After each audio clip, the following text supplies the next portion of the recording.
Siap. Bismillah. Jadi kita apa namanya? Ini sudah jam berapa ya? Hampir setengah 8. Hampir setengah 8. Oke. Ini sebetulnya ada temen sih kemarin yang minta, Mas, ulas masalah lalat buah. Jadi apa namanya? Kita ulas lalat buah, sebetulnya lalat buah itu seperti apa. Nah, itu ada metode sederhana yang kita terapkan apa namanya? Preventif. Kita terapkan preventif di situ. Oke, biar ndak buang-buang waktu, kita buka aja ya. Oke, bismillahirrahmanirrahim. Assalamualaikum warahmatullahi wabarakatuh. Selamat malam, salam sejahtera, Om Swastiastu. Kawan-kawan semua, teman-teman, sobat Bunkenesen, alhamdulillah, terima kasih. Kita ketemu lagi ya. Sempat mundur kemarin, seharusnya kemarin, tapi ada urusan mendadak ya. Sekarang kita hajar lagi. Jadi malam ini kita bahas pertanian. Jadi ya, kalau yang minggu kemarin kita bahas masalah perikanan, malam ini kita bahas pertanian. Ada yang pernah tanya, Mas, ya dibahas masalah peternakan, tentang kesehatan hewan dan lain sebagainya. Ya, Bunkenesen belum pernah sampai tuntas untuk penelitian peternakan kecuali ayam broiler dan kelinci. Kayak ruminansia, kambing, sapi itu kami belum tuntas ya. Jadi bahkan pernah kami punya korban itu kelinci. Untuk menemukan probiotik terbaik untuk kelinci, kami memerlukan 100 ekor kelinci dipotong. Nah, kalau 100 ribu ya itu ada 100 ya dikalikan. Itu kami penelitiannya seperti itu, korbannya 100 ekor kelinci. Tapi enak saat itu 100 ekor kelinci ya kita makan sak kampung makan kelinci semua. Jadi oke. Ini materi pertama, bagaimana kita mencegah hama itu atau biasa kita sebut dengan apa namanya, preventif. Nah, dan ini yang pengendalian hama ini biasanya kita sebut kuratif. Nah, ini penting banget karena metode-metode yang banyak yang ada di lapangan biasanya mereka bingung antara preventif dan kuratif. Nah, padahal di situ itu menentukan nantinya biaya produksi, efisiensi, nilai ekonomisnya itu tinggi dari sini, rendahnya juga dari sini untuk masalah obat-obatan. Oke, dulur yang mikrofonnya mohon dimatikan ya. Nanti pertanyaan pada saat saya buka session pertanyaan langsung dinyalakan. Jangan rebutan, satu persatu kita nanti diskusi. Oke, bismillah, kita mulai.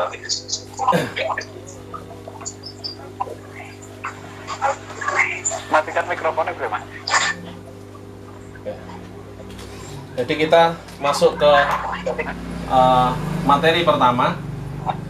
Ini session pertama. Nanti ini ada subsession ya, ada subsessionnya. Jadi preventif atau pencegahan. Nah, Kang, kalau mau matiin mikrofon gampang. Itu ada tombol yang apa namanya, mikrofon itu dinyalakan, ditekan sampai dia merah. Nah, kalau di tempatnya noise, ditekan, didudul ben dadi abang. Nah, oke, kalau tempatnya ndak noise silahkan saja, bebas sambil ngerokok lan ngopi. Oke. Jadi apa spesifikasi yang akan kita bahas kali ini? Kita dua-duanya akan kita bahas bakteri dan jamur, atau kita sebutnya patogen. Jadi ada patogen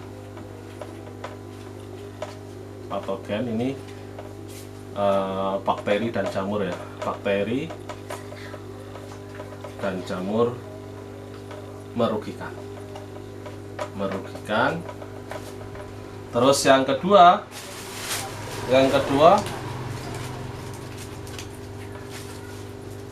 insekta.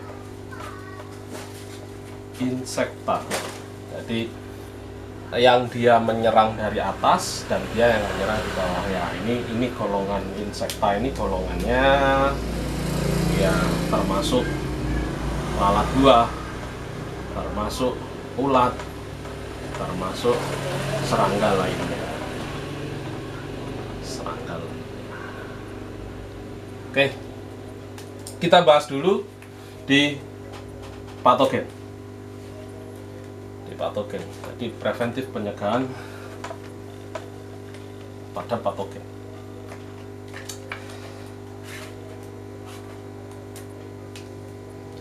Patogen ini umumnya yang kita ketahui, petani seluruhnya mengetahui, ada tular udara atau tular daun, golongannya jamur kayak itu mas, mata kodok itu mata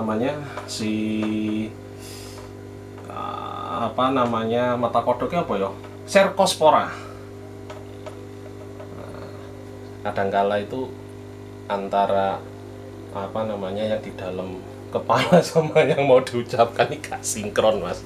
Ini mau kakean espresso ini mau tadi gak sinkron, sorry ya. Jadi biar gak jenuh, tak amati kok setiap kali diskusi gini ini meet online kayak gini nih kok pesertanya itu pada anteng gitu aja, kayak saya ini dosen killer. Kampret toh. Saya lihat video saya itu ngomong kok anteng ngono. Ya memang dimatiin, cuman begitu diskusinya itu kayak mahasiswa tingkat 1 dengan dosen yang sudah titelnya profesor. Keweden. Wah, kasih. nyantai. Jadi tular udara, ini tular udara atau tular daun. Nah kan nulis katik walik ya itu. Ini apa aja sih tular udara, tular daun ini? Satu, ini yang ringan-ringan saja. Ini tular udara, tular daun itu ya Cercospora. Ini urutan pertama karena paling mudah ya. Mata kodok. Terus yang kedua ini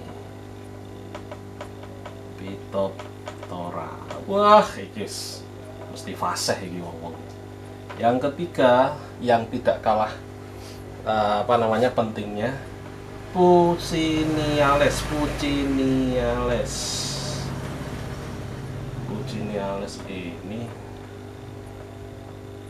ini busuk batang. Ini Puccinales ini karat daun dan lain-lain, termasuk jamur-jamur banyak lah. Jadi saya karena saking banyaknya itu nggak semua saya hafalin. Oke. Bagaimana kita preventif? Tentunya yang akan kita lakukan ini preventif ini, metode yang akan kita gunakan metode yang alami. Jenenge preventif iku nggak sing alami mas, mbok de le. Jangan jenengan kasih bahan aktif. Bahan aktif kimia itu sifatnya kuratif, pencegahan. Pengendalian. Bukan preventif atau pencegahan.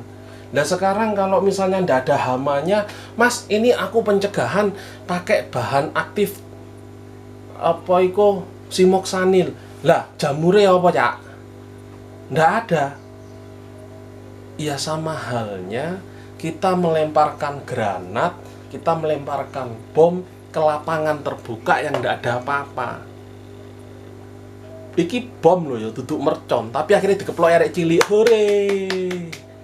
Lah ini sing ngeploki jamure. Hore, panggonku direjeki, diresiki. Akhirnya dia datang lagi ketika bahan aktif itu hilang. Bahan aktif tidak menempel lama di permukaan tanaman, di permukaan daun. Beda dengan bahan alami, apalagi yang sifatnya minyak-minyakan itu tadi, tinggal jenengan campur dengan emulsi, jenengan campurkan dengan bahan-bahan perekat, itu rata. Fungisida jenengan kasih perekat rata, tapi habis itu buat apa? Oh, nggak ada yang dibunuh. Nah, kalau preventif dengan bahan-bahan atsiri yang saya sebutkan tadi, contoh pine oil atau minyak cengkeh, jenengan semprotkan, jenengan kocorkan. 90% yang namanya tular daun, jamur, dan bakteri atau dia tular tanah itu terkendali. Loh mas, yakin? Kami 1 tahun ini pengamatan. 1 tahun ini pengamatan, ternyata mampu mencegah itu. Ya memang kami punya produk, ada magic oil, ada barir ya yang dipakai teman-teman. Itu konco-konco sing seneng langsung aku tuku date ya. Oke. Tapi kalau jenengan suka dengan yang buat sendiri, tak kasih rumusnya itu tak share kok. Pine oil, minyak serai, memana kae? Minyak cengkeh. Mas, aku gak ono pine oil yo nggae Gondopuro. Bisa itu semprotkan, ditambahkan perekat, biar rata di daun, jenengan kocorkan. Itu yang namanya patogen itu terkendali, lebih mudah dikendalikan. Ketika dia menyerang lebih mudah dikendalikan. Itu lebih mudah dikendalikan. Jadi ojo bahan aktif Kang, larang. Dan ya percuma, itu enggak ada apa-apanya. Yang namanya bahan aktif itu sifatnya pengendali. Dia cuci bersih. Contoh, jenengan pakai bahan aktif misalnya bakterisida, jenengan pakai agrimisin sulfat atau streptomisin sulfat. Wis pokok sing iku antibiotik itu. Jenengan kocorkan, jret. Kocorkannya di mana? Di tanah yang tidak ada patogennya. Oh, tanduran ini sehat, pencegahan mas, khawatir karena cuacanya seperti ini saya kasih antibiotik. Ya komposti yang jenengan masukkan selama ini ya podoe mateni kuwi ya, Cak. Terus akhirnya rumusnya tetap saja, yang namanya patogen berkembangnya 10 kali lipat bahkan ratusan kali lipat lebih cepat dibandingkan pengendalinya non patogennya. Wong tempatnya koloni yang mikroba yang menguntungkan dibunuh kok sama antibiotik. Ya akhirnya yang datang ya itu kok omahe apik rek pangane akeh, penunggunya ndak ada, yang mengendalikan ndak ada, ya dimasuki sama patogennya lagi. Makanya sering terjadi, aku sudah pakai agrimisin sulfat, saya tuh udah pakai ini Mas Wahyu, udah pakai antibiotik mahal, tapi kenapa masih tembus juga sama patogen? Bukan salah obatnya, salah kita menempatkan aplikasinya. Nah lele yang ngono kuwi ya keliru. Ngono kok nyalahno obatnya orang mandi. Obat orang mandi itu semuanya itu yang ada, meskipun itu produk yang sudah ada izinnya atau belum. Yang belum ada izinnya itu sebetulnya bukan produk yang sengaja diloloskan, tapi dia yang sedang uji lapang. Itu yang terjadi. Nah, produk yang ada di pasaran semuanya sudah ada izinnya. Itu semuanya sudah melewati LD50, little doses 50. Apa jenenge? Oke, tak tulis ini gede. LD50.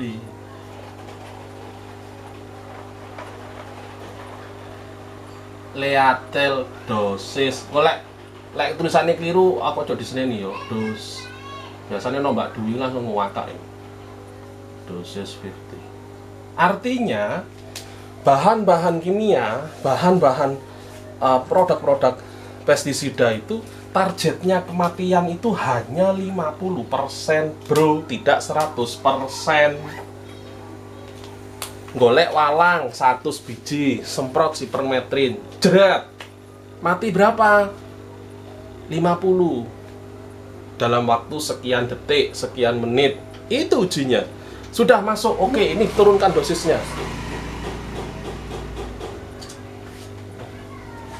Udah turun ke apa namanya? Ini masuk, sudah masuk. Bukan sampai kita ambil sampel 100 biji insek mati kabeh, ora, mek 50. Karena apa? Kalau melewati itu berarti ini ada dosis berbahaya yang nantinya berbahaya ke manusianya. Wong dosis iki lho. Kalau kepapar kita ya bahaya kok. Apalagi sampai kematian 100%. Jadi hati-hati teman-teman. Kalau bermain pestisida kimia, bermain fungisida kimia, harus safety. Ojo karo rokokan kebus sampean semprot. Apalagi fogging. Fogging itu dosis LD-nya, dosis LD yang saya ikuti untuk dosis fogging sipermetrin yang dia untuk pengendalian demam berdarah, nyamuk demam berdarah. Nah, 50 ml per liter pelarut. Pelarutnya pakai solar atau white oil, parafin. Nah, itu jenengan fogging partikelnya kecil dibawa oleh asap. Kepapar jenengan sesek, jenengan punya asma, sakalan langsung kumat. Jangan main-main, hati-hati. Ini diikutin. Mas, aku mau mas,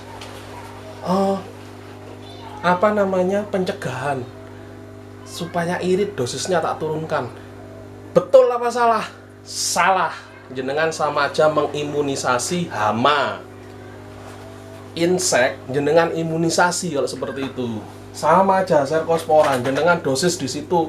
Misal tembaga oksida, dosisnya 1 gram per liter, jenengan beri setengah gram per liter tanpa bahan tambahan lain. Ini saya cerita murni.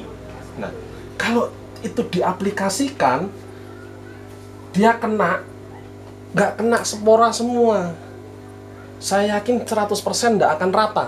Itu begitu sporanya yang selamat, yang kena kepapar tembaga oksida tadi sedikit, ya dia bisa mempelajari itu tadi. Oh, ini sifatnya bakteri makhluk hidup, organisme ya, dia mempelajari racun yang membunuh konco-konco niku mau induknya. Nah, begitu dia hidup, dia berkembang, dipapar lagi sama itu dengan dosis yang rendah, ya malah jadi sumber energi. Itu yang namanya akhirnya menjadi resistensi. Obat iki gak mandi liyane ono gak sing luwih larang. Bukan gak mandi, tapi keliru. Bagaimana kita menetralkannya? Gampang mas, kita netralinnya gampang. Kita bentuk dulu ekosistemnya yang baik. Itu ada predatornya. Ya, Cercospora, Phytophthora, Puccinales ini sebetulnya efektif dikendalikan oleh Penicillium. Efektif dikendalikan oleh Trichoderma. Terus efektif dikendalikan oleh efektif dikendalikan oleh siapa lagi? Kilo. Pseudomonas fluorescens. Terus kenapa kita harus mengendalikannya itu dengan bahan kimia? Kayak kita sifatnya preventif. Preventif sih Kang, preventif. Serangannya mulai naik mas, ojo panik. Kalau jenengan semakin panik sama orang numpak perahu nih malik, sampean panik padahal sampean iso nglangi akhirnya kelelep. Bagaimana? Begitu perahu malik adik lu, wah aku iso renang kok. Terus ulangi, ojo mikir nyelametne wong, nyelametne awake dhewe dhisik. Sama dengan halnya ini, ojo mikir wong liya kono wis nggawe bahan tembaga oksida, kono wis nggawe simoksanil, kono wis nggawe bahan macem-macem. Di mix dan segala macam kok nggawe STMJ ngono iku. Akhirnya mereka aplikasi jenengan gopo melu, ini ndak masuk. Iya hancur juga. Jadi kita dari awal sudah membentuk. Makanya dari awal waktu saya cerita namanya kantong mikroba, kantong nutrisi itu mampu mencegah dari awal terjadinya perkembangan patogen tular tanah, tular udara, dan tular daun. Karena apa? Sebetulnya si Cercospora, Phytophthora, Buciniales, Parenosklerospora, bule jagung, dan lain sebagainya, termasuk Pythium dan lain sebagainya, hidupnya ada di dalam tanah. Berkembangnya dia di dalam tanah. Dia tidak berkembang di daun. Di daun karena kepapar, hidup dia. Nah, dia di dalam tanah yang kondisi ekosistem mikrobanya yang menguntungkan ini sangat kecil, sangat sedikit. Yaitu akhirnya dia naik, kena droplet uap udara naik, kena godongnya over N sisa, figurnya lemah. Nah itu yang terjadi, berkembang kondisinya asam dan lain sebagainya. Nah ini, jadi perlu kita pahami. Ketika kita melakukan budidaya, makanya awal saya selalu menekankan yang namanya dasaran ini kudu mantep. Gawe apa Mas dasarane? Wah, nyenengan kan pakai kantong mikroba, pakai kantong nutrisi. Itu sudah sangat cukup. Aplikasi komposti, di situ ada agen hayati, nutrisi tersedia. Itu sangat membantu. Dan saya yakin apabila itu ternyata ketembus dengan namanya jamur dan lain sebagainya, seharusnya kalau kita waspada dari awal kita lakukan itu, tidak akan sampai booming, sampai merugikan, sampai akhirnya kita gagal panen. Nah, kenapa kita, waduh Mas, ini terlalu kok cepet banget? Satu, jarak tanam itu perlu. Jadi kalau kita mau mencegah dari awal, kita bahas masalah patogen ya. Masalah patogen dulu ini yang kita bahas. Jadi olah tanah dan dasaran.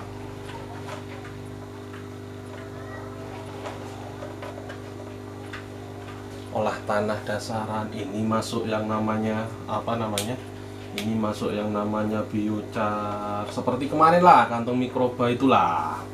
Nah, ini masuk yang namanya kompos matang, komposti dan lain sebagainya.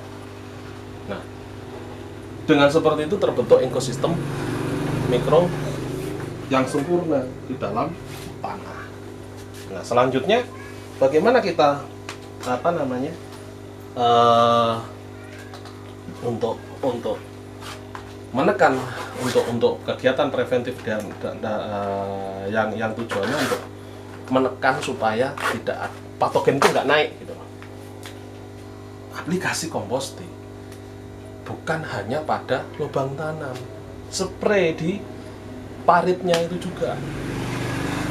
Nah, makanya kenapa ini penting ya, namanya dasaran, namanya olah tanah ini penting banget. Ini seperti ASI, memberikan energi awal yang bagus untuk tanaman, dan dia mengkondisikan tanah di sekitar perakaran ini menjadi ekosistem mikro yang kuat. Begitu antipatogennya wakeh, yo gak wani Mas yang namanya patogen masuk. Mau berkembang bagaimana dia? Sulit. Satu, olah tanah dasaran yang kuat. Terus nomor loro apa? Jarak tanam.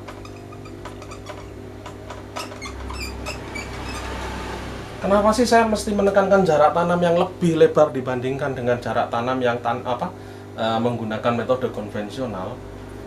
Bunkenesen tanduran ini beda sampai tanduran konvensional, berbeda.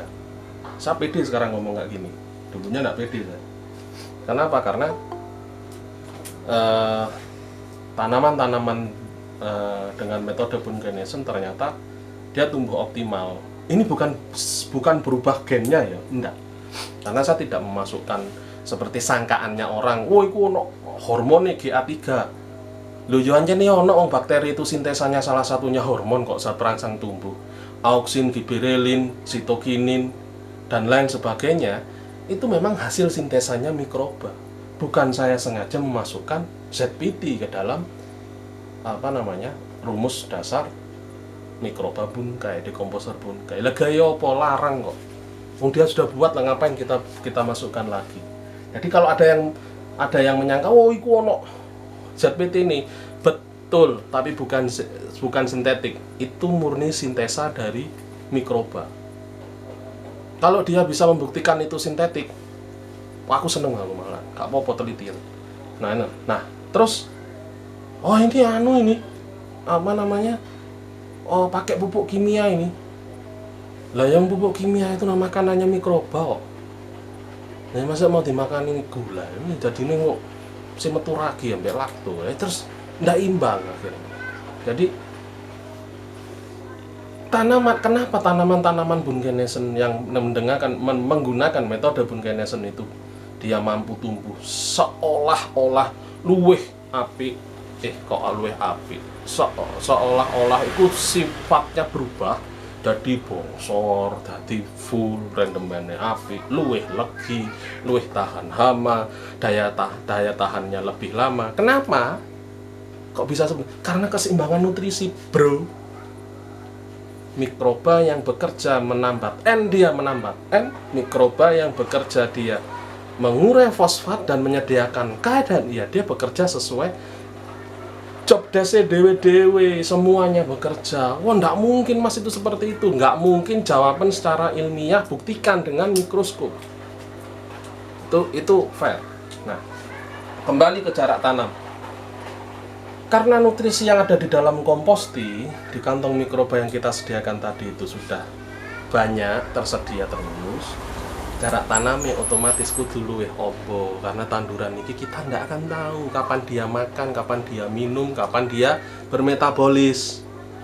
Adewe karo. Nah, jarak tanamnya kudu luwih ombo. Lek biasane 50 dirubah menjadi 60 cm. Kalau ndak seperti aparat biasanya 30 mas. Nggih ngapun tandurannya biasanya sama menten-menten. Biasanya nyamenten Pak. Ya ndak bisa masuk, kita ndak bisa merawat. Matahari ndak bisa masuk, begitu ndak bisa masuk, bawah lembab, jamur munggah. Tung. Begitu seperti itu. Wangel rumah tani.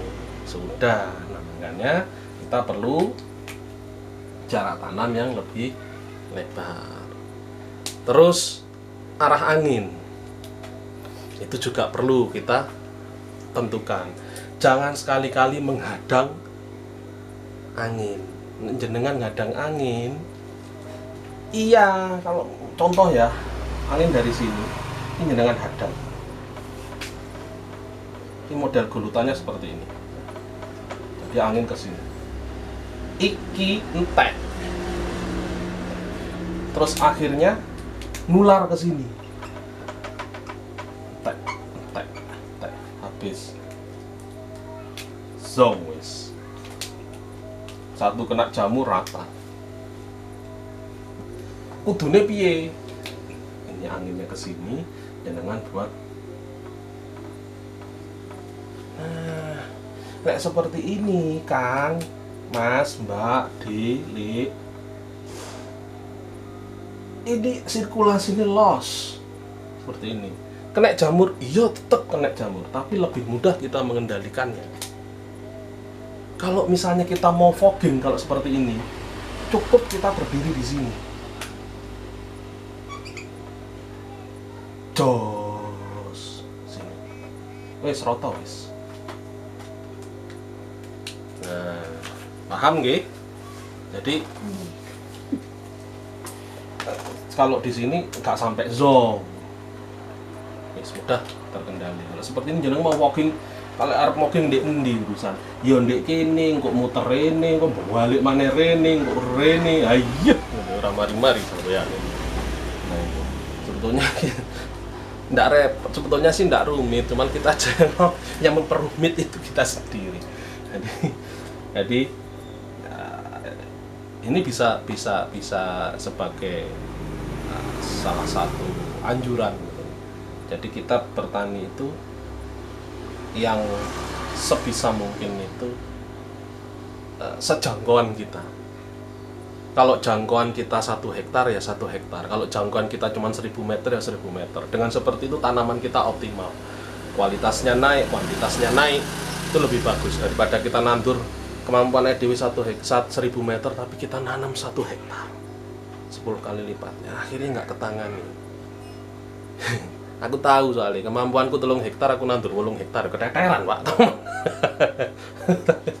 Enjoy ya, enjoy. Nah, sahabat-sahabat petani dimanapun berada, jadi kegiatan preventif pertama yang dilakukan untuk mencegah berkembangnya patogen tular tanah, tular daun, dan tular udara adalah kita melakukan olah tanah dan dasaran yang tepat. Jangan sekali-kali bertani, jangan sekali-kali ngencep nih tanduran tanam kalau tanah itu belum siap. Anu mas, kok gak manut adati koncong-koncone wis mari tandur. Lebih baik telat daripada jenengan nanti menyesal di akhirnya. Nah, harus benar-benar diperhitungkan. Awal harus itu, kudu disiplin. Petani nggak disiplin ora iso panen. Saiki wayahe ngocor ora dikocor. Begitu tandurannya kewembang kabeh, ngocore telat rontok. Aduh, jane iku mau tak kocor dek ngenane yo. Lek wis koyo ngono ora iso diriset, Pak. Ora iso dibalekno, Pak. Jadi ya ngajak patuhi SOP-nya, ikuti tanamannya, kenali tanamannya. Dan ini ikuti, 3 hari sekali ya 3 hari sekali. Lakukan, cerat stepnya enak. Kayak wong gerak jalan iku lho. Mlakune kan enak. Kiri, kanan, kiri, ora kiri, kanan, kiri, ora. Lumintu istiqomah dan dia disiplin manut kiri kanan, enggak lari, jalan, akhirnya nyampe. Nah, harapan kita seperti itu. Jadi kenapa teman-teman yang konsul ke saya, kalau enggak ngasih kabar ke saya lebih seminggu aja, piye vigore tanduran, piye kondisi, saya pasti marah. Saya tanya, endi opo tanduran? Saya ndak pingin kok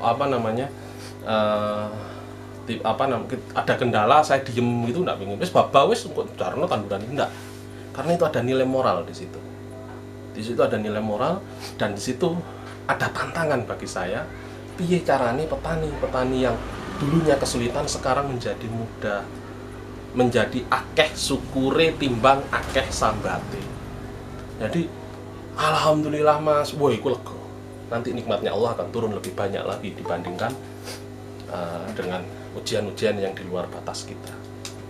Jadi Mbak, Mas, teman-teman, sahabat petani sedoyo, langkah preventif ini gitu.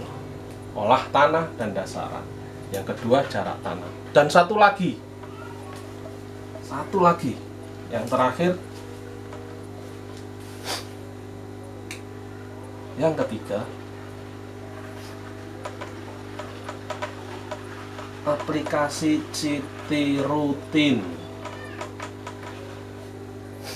Kenapa sih saya pasti menekankan komposti rutin?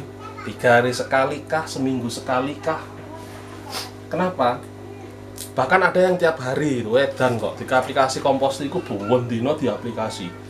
Terus akhirnya protes ke saya, mas, tomatku wanti kon. Iya tomat, terus ada satu lagi lombok. Ya ini yang tomatku wanti kon. Kenapa? Kebanjiran itu loh mas, nggak apa-apa mas. Boleh yo keren loh pak, iso ambekan di jero banyu. Iya. Nah, artinya ini menyesuaikan, aplikasi ini menyesuaikan dengan kondisi lingkungan masing-masing. Jadi aplikasikan rutin, 3 hari ya 3 hari lakukan. Karena di situ, dan jangan khawatir, jangan takut dengan tanah yang katanya endemik fusarium, endemik pitium, endemik ini dan lain sebagainya, uret dan lain. Jangan khawatir, kita punya teknologi kantong mikroba, kantong nutrisi. Kita menerapkan biochar, kita menerapkan komposti. Di komposti ada Metarhizium anisopliae. Di komposti ada Bavaria nggak ada. Ada Pseudomonas fluorescens. di situ ada penicillium. Jadi yang namanya patogen tular tanah jenis Fusarium insya Allah terkendali. Yakin Mas, yakin. Kalaupun ternyata masih nyerang, ya mau ndak mau kita harus berikan, baru kita lakukan kuratif. Ini yang tepat. Ora preventif mlebokne dhisik bahan aktif. Mohon izin, saya tidak merubah mindset, tapi saya mau meluruskan. Kalau yang namanya bahan aktif, dia diberikan sebagai kuratif, pengendali, bukan diberikan sebagai pencegah. Beda. Nah, terus siapa yang preventif? Yo, musuh alaminya, agen hayati. Itu yang akan mengendalikan. Dengan demikian kita ndak akan terlalu over pada biaya-biaya untuk pengendalian patogen seperti bakterisida maupun fungisida. Oke, dulur sedaya, sobat Bunkenesen, sahabat Toa dan dulur-dulur semuanya, petani di Indonesia dan mungkin ada yang dari negara lain ya, kapan hari soalnya ada yang komen kok luar. Nah itu ini cara mencegah, preventif pencegahan untuk patogen.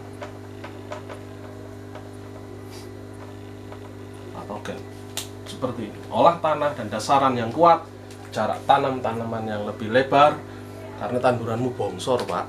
Nggak mungkin tanamannya akan pendek, nggak mungkin kalau dengan komposting, dengan metode Bunkenesen, dia tanamannya optimal. Tapi bukan berarti tanaman ini akhirnya nutrisinya tak tidak. Karena kita sudah menyediakan dalam bentuk bahan organik dan aplikasi rutin, akhirnya tanamannya menjadi bongsor. Nah, yang terakhir aplikasi komposti rutin sebagai nutrisi, sebagai suplai mikroba, sebagai suplai nutrisi, dan dia sebagai antipatogen. Selain dia membenahi tanah. Dengan demikian terjadi ekosistem yang baik, tanduran sehat, patogennya juga terkendali. Ini, jadi 30 menit pertama ini kita bahas masalah pencegahan patogen. Nah, oke. Silahkan dibuka mikrofonnya satu persatu, kita diskusi. Monggo.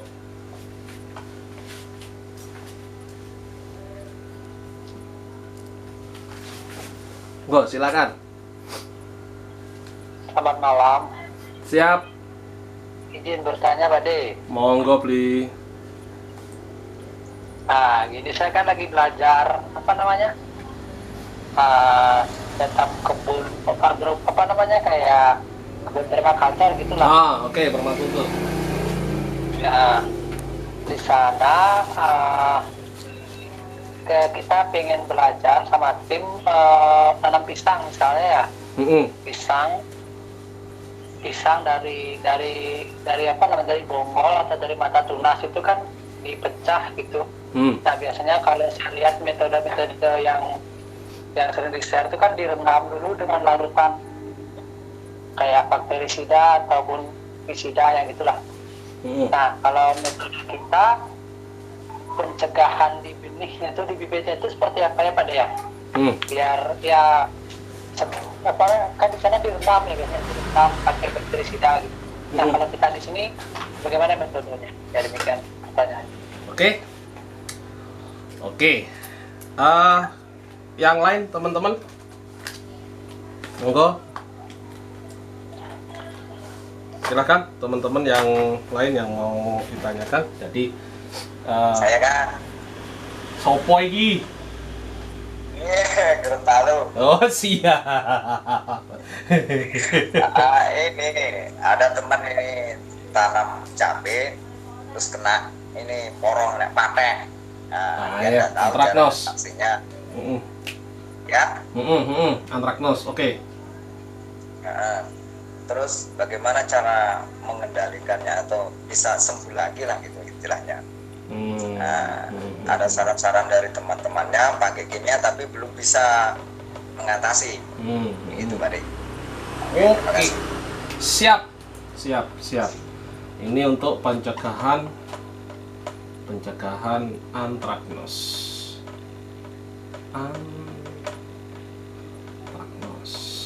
Nah, oke.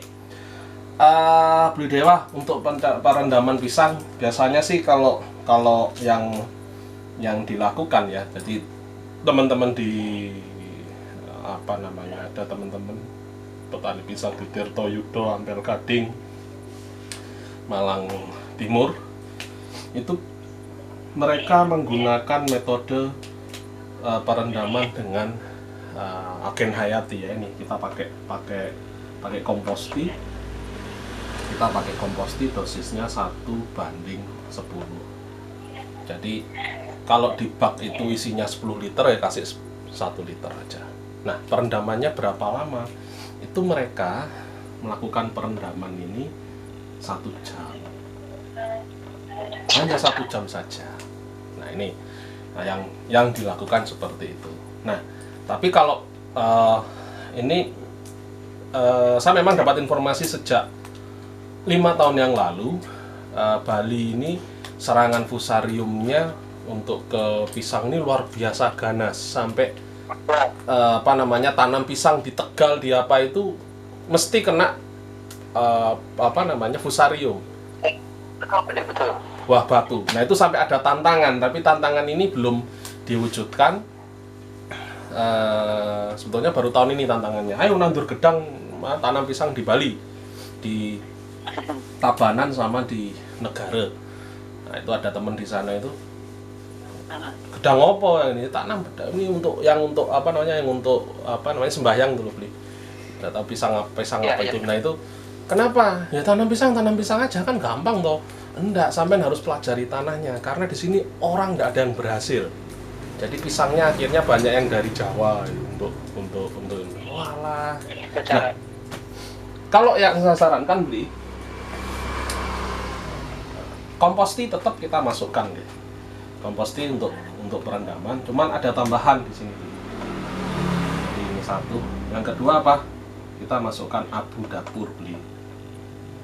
Abu, terus yang ketiga kita masukkan garam. Jadi kita buat larutan beli. Jadi kalau 10 liter abunya itu perlu berapa?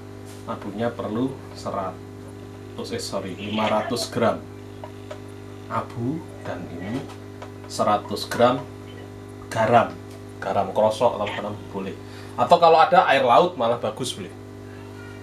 Air laut direndam. Jadi ini untuk 10 liter air.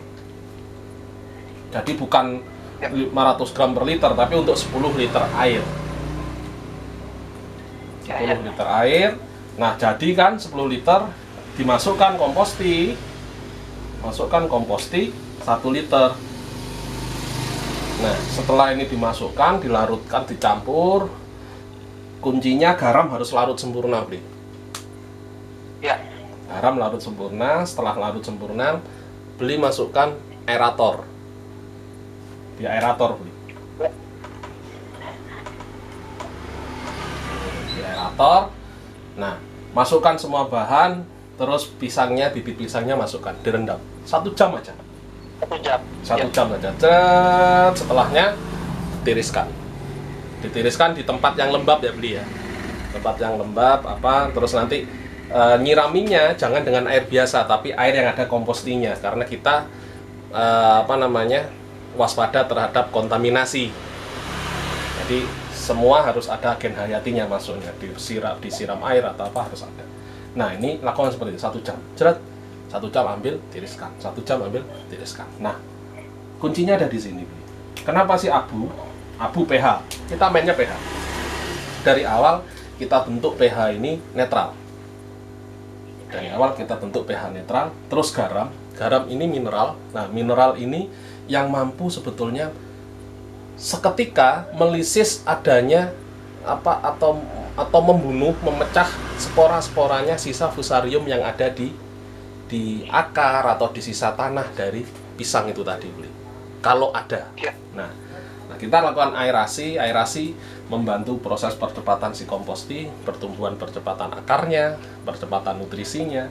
Jadi begitu kita rendam, dia sudah siap dengan nutrisi dasar, dia sudah aman dari yang namanya patogen dari Fusarium. Itu beli. Ini aja diterapkan. Nanti kabari perkembangannya. Dan di dasar pada saat nanti pindah tanam beli, wajib biochar masuk, wajib arang apa namanya kompos matang ya masuk. Nah nanti untuk setelah tanam awal beli 3 hari sekali dikocor komposting. Nanti baru kita mundur, aplikasinya mundur menjadi seminggu sekali ketika keluar tunas baru. Artinya akar baru hidup, dia keluar tunas baru. Nah itu kita mundur jadi 1 minggu sekali aplikasinya. Begitu. Siap. Nah, dosisnya 110 aja beli. Dosis ini. Nah, nanti semakin hari dosisnya ini bisa turun malahan. Nanti bisa lebih turun. Nah, itu bisa diatur sesuai dengan vigor tanamannya. Oke, mungkin ini beli. Ada lagi? Ya, sekian dulu Pak De. Oke, sip. Jos. Siap. Terima kasih. Oke. Terima kasih. Sami-sami beli. Ya, oke. Sekarang Anthracnose. Piye sih Mas mencegah apa namanya? Anthracnose itu. Nah, yang kami lakukan itu yang kami sering informasikan ke teman-teman, Anthracnose itu kami cegah itu ada pakai 2 metode. Jadi metode ke-1 itu kita setiap kali spray, setiap kali kotor itu masuk yang namanya minyak cengkeh. Minyak cengkeh teng mriko kathah Kang. Dereng enten Kang. Lek ora enek iki Kang. Cengkeh ya akeh. Iso digawe kuwi. Nanti tak ajarin caranya membuat dari cengkeh langsung. Oke. Jadi minyak cengkeh atau minyak kayu putih atau kilo sing paling gampang golekane Gondopuro. Nah, lek kuwi akeh. Kayak blonyoan boyok ya. Dosisnya berapa sih Kang yang masuk di sini? Saya pakai dosis ini kok. Untuk ini saya dosisnya yang saya masukkan itu 2 mili per liter. Nih, kocor yorong mili, misalnya jenengan kocor ke komposti, jenengan tambahi, misalnya komposti piro 10 liter, berarti jenengan kasih 20 mili. Pun terserah, misalnya jenengan mau mix, mau misalnya minyak cengkeh wae cukup Kang. Tapi kalau ndak ada, ini mau di mix kayu putih dan Gondopuro sama 1 mili. Jadi ketemunya tetap 2 mili per liter. Jadi lek sak tangki 20 liter ge jenengan perlu kayu putih 20 dan Gondopuro 20 mili, jadinya 40 mili. Nah, ini kocor terus rutin. Ternyata yang namanya Anthracnose, yang namanya Pucciniales karat daun, yang namanya Cercospora, yang mata kodok, yang namanya apa jenenge kuwi jagung ki apa bule ki Peronosklerospora, terus Pythium, Phytophthora itu 90% ndak datang kan. 90% ndak datang. Dengan aplikasi ini itu 90% terkendali. Oke. Nah, 90% terkendali kan ya Dewi. Tumbas obat ki kan irit. Biasanya beli yang 1 kilo, kita beli yang 1 saset 100 gram aja cukup. Nah, ini jenengan lakukan spray.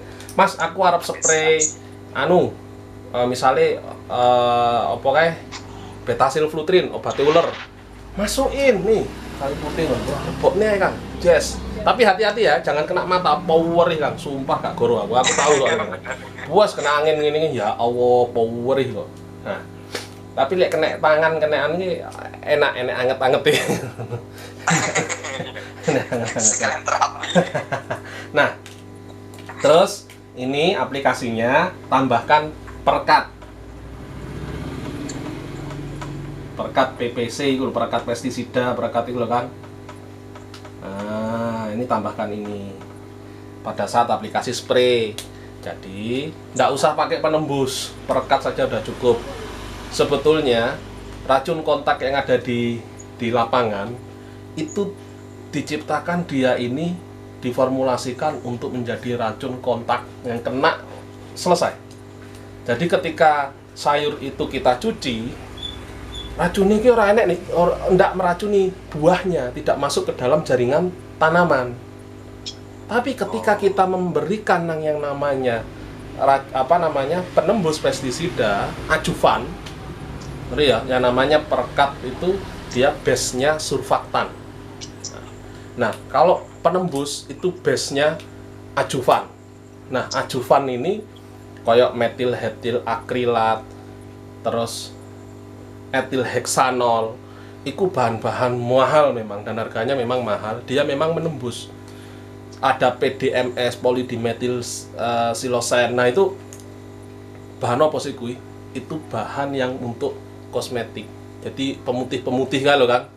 Itu kalau dikasih yang namanya PDMS, itu dia nembus. Akhirnya menutupi yang namanya sel pigmen kita. Jadi iso putih. Putih ya. Beruntunglah kita yang laki-laki, bro. Kita ndak pakai gitu-gituan. itu sebetulnya bahan pestisida yang mampu masuk. Makanya pestisida itu banyak mereknya, padahal bahan aktifnya cuma sama satu. Misalnya apa? Profenofos. Tapi kok mandi sing iko yo? Iko luwih larang yo. Iki luwih murah yo. Karena itu tadi. Ada kadangkala dimasukkan adjuvan, kadangkala hanya emulsi atau hanya surfaktan. Lek surfaktan dia cuma rekat aja kan di luar, dan itu tidak meracuni bagian dalam tanaman.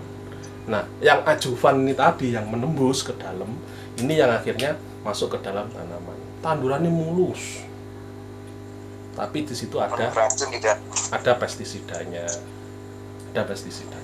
Nah, ya nggak masuk semua, nggak mungkin, tapi pasti masuk situ ada meracuni. Itu yang bahaya. Jadi hati-hati. Nah, ini aplikasikan preventifnya seperti ini Kang. Ya, cengkeh kayu putih kan itu jangan preventif. Jangan masukkan campur misalnya ya, Arab kocor yo, semprot ke kocor, lalu semprot apapun jenengan, misalnya mau semprot PPC, mau apa, masukkan. Nah, itu terkendali. Nah, oke. Siap. Oke? Oke, Sip. Oke, siap. Sip.